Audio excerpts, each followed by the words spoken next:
সংযুক্ত আরব আমিরাতে বর্তমানে প্রায় 10 লাখেরও বেশি বাংলাদেশি বসবাস করছেন, যাদের একটি বড় অংশই গড়ে তুলেছেন ছোট ও মাঝারি ব্যবসা। কিন্তু সময়ের সঙ্গে সঙ্গে আমিরাতের কর ব্যবস্থা যতটা আধুনিক হয়েছে, ততটা আধুনিক হয়নি প্রবাসী ব্যবসায়ীরা। ফলে না বুঝেই বিশাল অঙ্কের জরিমানা গুনছেন। পরিসংখ্যান বলছে 2023-24 অর্থ বছরে ভ্যাট সংক্রান্ত ভুলের জন্য হাজার হাজার ব্যবসায়ীকে জরিমানা করেছে দেশটির ফেডারেল ট্যাক্স অথরিটি। ভুল রিটার্ন দাখিলে ন্যূনতম 3,000 দিরহাম এবং সময়মতো ভ্যাট নিবন্ধন না করলে 20,000 দিরহাম জরিমানা করা হচ্ছে। বর্তমানে আমিরাতে 5% ভ্যাট এবং 9% কর্পোরেট ট্যাক্স কার্যকর রয়েছে। এর সঙ্গে শীঘ্রই যুক্ত হচ্ছে বাধ্যতামূলক ইনভয়েসিং ব্যবস্থা, অর্থাৎ কেনা বেচা, চালান ও হিসাব নিকাশ ধাপে ধাপে পুরোপুরি ডিজিটাল প্ল্যাটফর্মে স্থানান্তরিত হবে।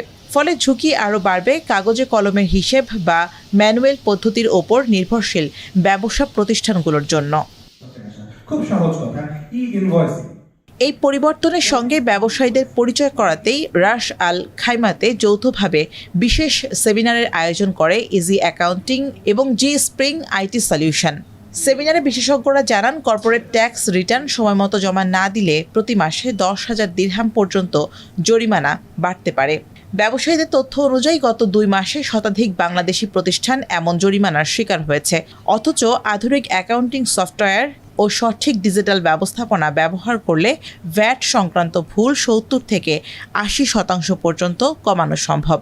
যদি এই দেশে কমপ্লায়েন্স মেনটেন না করা হয়, তার ফলাফল অত্যন্ত বিরূপ হতে পারে।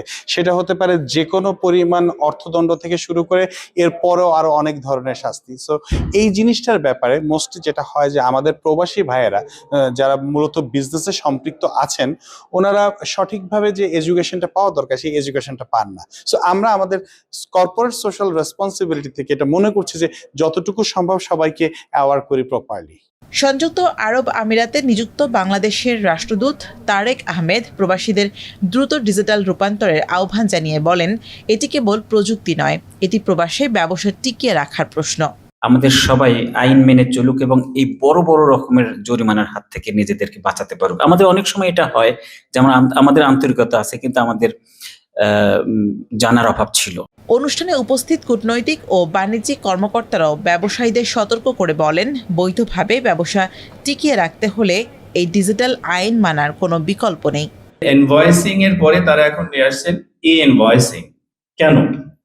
এটার মূল উদ্দেশ্য হচ্ছে tax evasion, tax transparency and monitoring, business management, এই প্রক্রিয়াটাকে ইজি করা। So considering that in mind, 1 July থেকে তারা পাইলট একটা রোল আউটে যাচ্ছে এবং এখানে কিন্তু 1 জুলাই 2026 থেকে 2029 পর্যন্ত একটা রোড ম্যাপ তারা করে দিয়েছে। As today's topic was particularly focused on e-invoicing, which I know that will make business easier for the businessman. But again, there are certain compliance issues, and we have to follow that. And there are certain time frames that has been discussed here. And I'm sure that our community members, and especially the business community, have been benefited from this discussion. আমিরাতের জিডিপিতে ছোট ও মাঝারি ব্যবসায়ীদের অবদান 60%। তাই সরকার এই খাতে নিয়মকানুন দিন দিন আরও কঠোর করছে। বিশেষজ্ঞদের মতে, সময়মতো ডিজিটাল রূপান্তরে না গেলে ভবিষ্যতে জরিমানা এবং ব্যবসায়িক ঝুঁকি সবই আরও বাড়বে।